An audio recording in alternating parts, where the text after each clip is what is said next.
حضرت عائشہ رضی اللہ تعالی عنہ نے فرمایا، میں رسول اللہ صلی اللہ علیہ وسلم کے سر مبارک کو حائضہ ہونے کی حالت میں کنگھا کیا کرتی تھی۔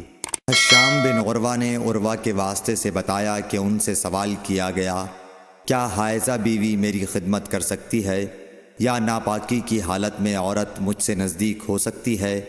عروہ نے فرمایا، میرے نزدیک تو اس میں کوئی حرج نہیں ہے، اس طرح کی عورتیں میری بھی خدمت کرتی ہیں اور اس میں کسی کے لیے بھی کوئی حرج نہیں، اس لیے کہ مجھے حضرت عائشہ رضی اللہ تعالی عنہا نے خبر دی کہ وہ رسول کریم صلی اللہ علیہ وسلم کو حائضہ ہونے کی حالت میں کنگھا کیا کرتی تھیں، اور رسول اللہ صلی اللہ علیہ وسلم اس وقت مسجد میں معتکف ہوتے۔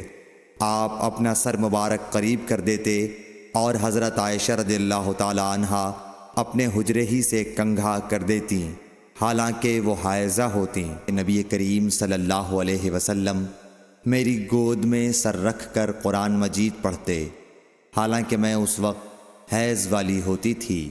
میں نبی کریم صلی اللہ علیہ وسلم کے ساتھ ایک چادر میں لیٹی ہوئی تھی، اتنے میں مجھے حیض آ گیا، اس لیے میں آہستہ سے باہر نکل آئی اور اپنے حیض کے کپڑے پہن لیے۔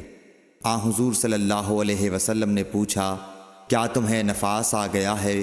میں نے عرض کیا، ہاں۔ پھر مجھے آپ نے بلا لیا اور میں چادر میں آپ کے ساتھ لیٹ گئی۔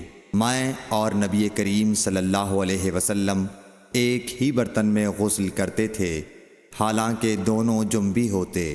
کہ آپ مجھے حکم فرماتے، پس میں ازار باندھ لیتی، پھر آپ میرے ساتھ مباشرت کرتے، اس وقت میں حائضہ ہوتی۔ آپ صلی اللہ علیہ وسلم اپنا سر مبارک میری طرف کر دیتے، اس وقت آپ اعتکاف میں بیٹھے ہوئے ہوتے اور میں حیض کی حالت میں ہونے کے باوجود آپ کا سر مبارک دھو دیتی۔